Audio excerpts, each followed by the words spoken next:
Entre escrever um livro e conversar com vocês, hoje nós decidimos conversar com vocês. E a conversa de hoje é sobre o pai desesperado. Agora, doutor Carlos, que história é essa de pai desesperado? Doutor, essa é uma história bem interessante que aconteceu aqui no escritório, porque ela foge do trivial da advocacia criminal. Não existe um manual de como fazer advocacia criminal, mas existem princípios que nós devemos seguir. Por exemplo, o advogado não pode se confundir com seu cliente. O advogado não pode ter um envolvimento emocional. Grande professor que eu tive, professor Thomas Bacelar, dizia que o advogado que advoga em causa própria é um louco com a caneta na mão. E o advogado criminalista que advoga emocionalmente envolvido é um louco com a caneta na mão. Sim. Mas esse caso, ele serve para espelhar coisas que acontecem no nosso dia a dia que nós também não podemos ficar engessados naquela atuação, né, que a gente tem ali como hermética, digamos assim. Pois bem, chegou ao escritório a situação de um pai que estava com um filho com a prisão preventiva decretada por uma tentativa de homicídio. Foi uma confusão que teve numa festa e uma das pessoas estava armada, ele tomou a arma da pessoa, deu um tiro a esmo e esse tiro pegou de raspão na perna de alguém sem maiores consequências. Ele fugiu naquele momento e foi decretada a prisão preventiva dele. Essa prisão foi mantida em segundo grau e chegou ao STJ. Foi quando ele esteve conosco. E qual era a missão? Era revogar uma prisão preventiva de alguém que estava foragido. Algo que o STJ não costuma fazer ordinariamente. E aí, por mais que o fato não tivesse consequências tão gravosas, a gente sabia que teria muita dificuldade. Mas encampamos a causa. E, como sempre fazemos, fomos despachar com todos os ministros daquela turma lá do STJ. Vamos chamar de ministro 1, 2, 3, 4 e 5. Pronto. Né? O ministro 1 é o relator. Então eu fui conversar com o ministro 1, sabia que o posicionamento dele era extremamente criterioso no que diz respeito à revogação de prisão preventiva de quem está foragido. Ele ainda entende que a pessoa tem que se apresentar, ser cumprido o mandado, para aí se discutir a necessidade ou não da prisão. Posicionamento com o qual eu, particularmente, não concordo. Pois bem, despachei com o ministro 1, fui muito bem recebido, como acontece com a grande maioria dos ministros do STJ. Eu fui falar com o ministro 2, fui falar com o ministro 3. Não consegui falar com o ministro 4. E falei com o ministro 5. Estou colocando aqui em ordem de votação, tá? Sim. Não consegui falar com o ministro 4. Foi o único com quem eu não consegui falar. No dia do julgamento, eu vou para a tribuna. E aqui eu gostaria de fazer o parênteses para dizer o seguinte. Durante a tramitação desse caso, eu tive a oportunidade de conversar muitas vezes com o pai do paciente, com a família, desenvolver-se uma relação de confiança mútua. Sim. Né? O que nem sempre acontece, mas nesse caso aconteceu isso. Então, o pai desesperado, como a senhora colocou, ele praticamente todo dia ligava e uma vez na semana ele estava no escritório para querer saber o andamento e tal. E o processo, às vezes, não é julgado imediatamente, ele demora um pouco. E se demorou alguma coisa, aí por coisa de 1 mês, 45 dias. Mas bem, chegou o dia do julgamento e eu faço a minha sustentação oral e o pai do paciente está sentado na plateia, de frente para os ministros, eu estava de costa para ele, e começa a votação. O ministro 1, como era de se esperar, ele veio com um voto bastante duro, contrário à pretensão do paciente. Diga-se, é um ministro bastante respeitado por seus posicionamentos, por sua seriedade. Votou. Ministro 2, com quem eu tinha conversado também, Sim. despachado, com o relator. Ministro 3, com quem eu também tinha despachado, com o relator. Aí complicou, né? Aí complicou, já tinha 3 votos contra mim. Eu só saio da tribuna quando o presidente proclama o resultado. O ministro 4, aquele com quem eu não falei, parou, disse, olha, ministro 1, eu prestei muita atenção à sustentação oral, prestei muita atenção ao fundamentado voto de Vossa Excelência, mas, sinceramente, eu não estou confortável com a solução. Eu que estava, doutora, murcho ali na tribuna, murcho por dentro, né? Porque externamente a gente sempre tem que estar altiva na tribuna. Eu senti um fresco, eu senti uma lufada de ar, e eu achava que ele ia dizer com o relator, o único com quem eu não falei. Pois é. E aí, olha, não me sinto confortável com a solução, porque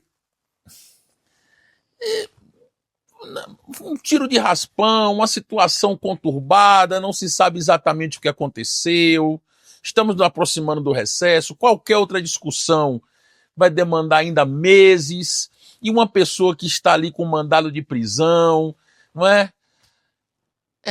Aí o ministro 1 começou a defender seu voto. Não, mas é porque nós temos o posicionamento. Eu sei do nosso posicionamento, mas será que nós não poderíamos consignar que, excepcionalmente, nisso, o ministro 3, que era o presidente, que já havia votado, disse assim, olha, ministro 1, de fato, o que o ministro 4 está dizendo, eu acho que realmente tem sua razão de ser. Aí, opa! O coração começou a acelerar. Aí o coração acelerou, o ministro 3 já voltou atrás. E aí o ministro, não, mas nós temos um posicionamento, nós temos que ter coerência com a nossa jurisprudência, nós não podemos criar um precedente. E eu na tribuna ouvindo aquilo, né? E pensando, meu Deus do céu, o que é que eu faço? Eles estão aqui discutindo e eu me sentindo ali meio que de mãos atadas. Não, temos que ter coerência com a nossa jurisprudência e não podemos criar um precedente. E o ministro 3, já apoiando o ministro 1, olha, ministro 1, mas nós podemos consignar aqui. Não. Aí entra o ministro 5. Entra na discussão, não tinha votado ainda. Entra na discussão e fala, olha, ministro 1, eu estou aqui observando o debate de Vossa Excelência, realmente muito frutífero, mas eu entendo também que nós podemos consignar que é excepcional. Eu falei, opa, já tenho 3. Mas o ministro 1 estava irredutível. E lembrando, um ministro muito respeitado. Né? E eu vi que o ministro 3 estava começando a ficar em cima do muro de novo. Vossa Excelência é o relator. Eu falei, tô perdendo. Tem que fazer alguma coisa. Tem que fazer alguma coisa. Aí quando eu olho, eu ouvi alguma coisa, eu olho para trás e eu vejo o pai soluçando de chorar. Oh, meu Deus. O pai soluçando de chorar, realmente autêntico aquilo. E muitas coisas passaram na minha cabeça, doutora. Eu sei que muita gente que nos assiste aqui são advogados que estão começando, Sim. São advogados, foram meus alunos. E o que eu queria dizer é que eu não estou aqui dando dica de como você deve atuar. Cada caso é um caso. Sim. Você não pode fazer isso que eu fiz em qualquer circunstância. Você tem que ter muita segurança para fazer o que eu fiz. Você tem que ter muita credibilidade para fazer o que eu fiz. E acreditar no seu cliente. Sim. Nem sempre a gente pode. Mas naquele caso eu podia. E aí, disse, tomei a decisão. Senhor presidente, eu já me manifestei, mas no fito de contribuir com a discussão de Vossas Excelências, eu gostaria de dizer, de afirmar, que caso Vossas Excelências entendam por conceder a ordem, este advogado aqui na tribuna compromete-se a amanhã apresentar o cliente. Corajoso. Vossas Excelências sabem que eu me pauto pela ética na atuação e eu estou me comprometendo pessoalmente. E nisso ele começa a chorar mais alto. E eu percebi que o ministro 1 continuou desconfortável. Aí eu chamei ele pelo nome. Ministro fulano, ministro 1, quero me dirigir a Vossa Excelência para mostrar, o senhor está vendo essa pessoa que está aqui chorando copiosamente? Esse é o pai do paciente. Eu conheço. E ele veio aqui assistir o julgamento porque confia em Vossas Excelências. E eu confio nele. É por isso que eu estou me comprometendo pessoalmente com Vossa Excelência e com todos os julgadores. E que se essa ordem for concedida, eu apresento o paciente amanhã ao juiz de primeiro grau. E ele está aqui, certamente afiançando o que eu estou dizendo. O ministro 3 desceu do muro. Olha aí, ministro 1. Olha aí, ministro 1. Não é comum o advogado se comprometer dessa forma. Eu entendo que merece um voto de confiança. Aí o ministro 1... Eu só fico preocupado com o precedente que vai ser criado. O ministro 4. Não, ministro 1. Nós vamos consignar que, excepcionalmente, diante das circunstâncias do caso concreto, a ordem foi concedida. E olharam todos os outros 4 para o ministro 1. E eu, obviamente, né? Sim. O ministro 1 sentava perto da tribuna, assim. E ele olhou e disse, se Vossas Excelências entendem assim, eu vou retificar meu voto, vou conceder a ordem, desde que fique claro que não é o precedente. Pois bem, então vamos proceder dessa forma, eu vou proclamar o resultado. E o ministro-presidente proclamou o resultado, o pai desesperado chorou mais ainda. E aí, doutora, vem, né? Aí, quando concedeu a ordem, eu tive mais noção da minha responsabilidade. Começou o seu trabalho. Desci da tribuna, fui lá, abracei o pai desesperado, saí de lá e disse, olha, amanhã de manhã eu estou pegando o avião para ir lá. Eu não sabia onde ele estava. Sim. Porque não me importava. Eu acho que até não é salutar que o advogado saiba. O advogado não participa dessa decisão de estar foragido, nada disso. Entrei depois, ele já estava, não quis saber, mas sabia que ele não estava longe, isso eu sabia, porque o pai dele disse que encontrava com ele. Disse, olha, você viu, e eu preciso amanhã encontrar com ele e apresentar.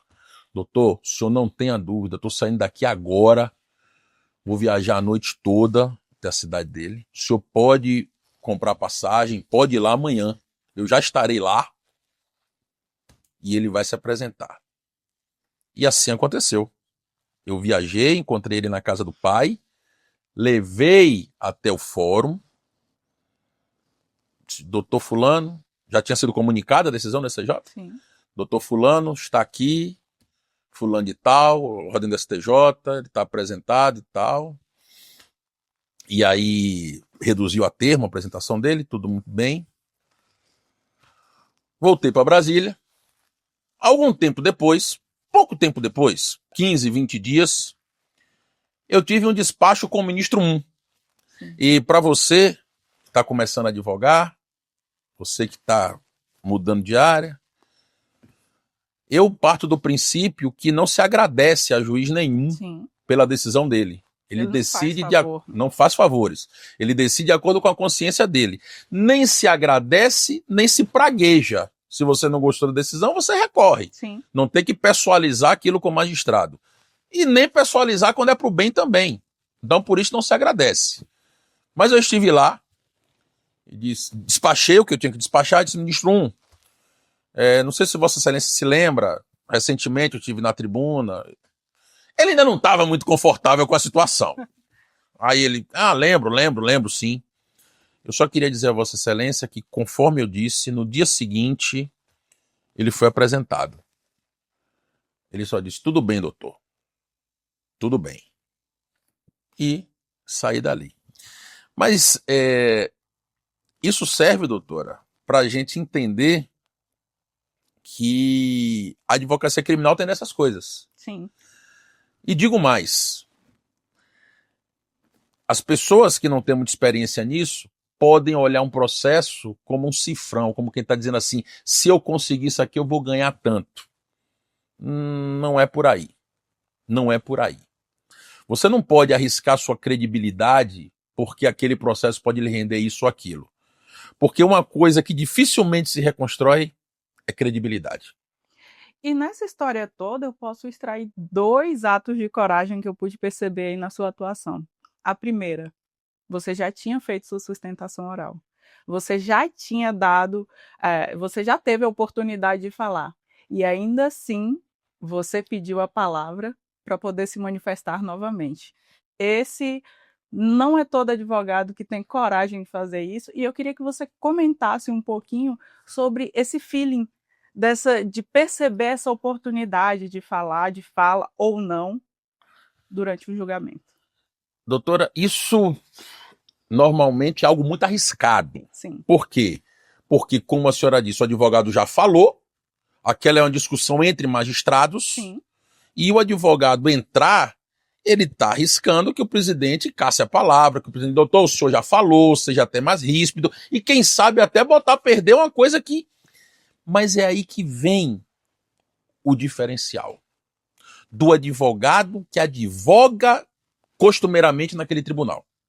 Do advogado que conhece, não digo pessoalmente, Sim. mas que conhece profissionalmente os magistrados, que sabe o humor de cada um, sabe quem é o mais rígido, sabe quem é o mais consciencioso, sabe quem é o mais tranquilo, sabe quem é o menos tranquilo. Naquele momento que eu vi que havia 3 magistrados tentando convencer um quarto, porque o ministro 5 ainda não tinha falado na hora que eu me manifestei. Foi um tudo ou nada. E eu percebi, principalmente olhando para o presidente, ele olhou para mim. Ele olhou para mim. Ele olhou para mim não me concedendo a palavra, sim. Mas ele olhou com um olhar de indulgência, como quem está dizendo assim, olha, estamos aqui tentando convencer o homem. O que é que você tem para falar para poder... E aí eu entendi aquilo como, não um convite, Sim. mas uma certa tolerância que eu intervisse daquela forma, muito delicadamente, muito respeitosamente. Perceba que eu não me contrapus ao argumento de ninguém. Eu não fui lá e falei de novo do voto do relator. Eu não disse, olha, mas o senhor aqui... Não. Eu percebi que tinha espaço para um argumento extraprocessual. Importante isso. E mais, doutora, eu sabia que todos os 5 eram pais. Informação relevante. Todos os 5 eram pais. Alguns avós. E eu vi aquele pai ali, porque de fato o choro dele ecoou pela sala. Sim. Ecoou. Tava todo mundo percebendo, não estava muito cheia a sessão, mas deu para perceber que ele estava ali chorando. E era o pai dele realmente, do rapaz. Eu percebi esse argumento de emotividade, porque o argumento que o ministro 4 usou para começar a divergir não foi processual. Foi extraprocessual. Olha, fato, vai entrar em recesso o tribunal, foi uma coisa que apelou mais para o emocional, então eu vi aquela possibilidade. Volto a dizer, não é um manual. Sim. A senhora disse muito bem, eu corri um risco. Sim. Mas em momento algum, eu botei a minha credibilidade em risco. E aí é onde entra o segundo ato de coragem nessa sua fala, que foi o de se comprometer pelo seu cliente. Me fala um pouquinho sobre isso, assim. Quando eu digo... Que orientação você tem para os advogados que estão te ouvindo? Quando eu digo que eu não coloquei em xeque minha credibilidade, foi ali na sustentação oral. Sim. Né? Não coloquei. Por quê? Porque eu não fui deselegante, porque eu não fui grosseiro, porque eu não falei por cima do voto do relator. Isso é muito importante. Sim. Né? Eu não fiquei debatendo o voto com ele. Isso não se faz. Né? Mas esse caso em particular, eu vou dizer uma coisa, doutora. A condição de foragido, para quem cometeu um ato isolado na sua vida, a condição de foragido é muito dura. A condição de foragido é muito dura. E eu já tinha dito a ele que aquela era a última tentativa de revogar antes dele se apresentar. Que se aquilo não desse certo, ele ia se apresentar de qualquer forma. E nós já tínhamos esse acerto. Por quê?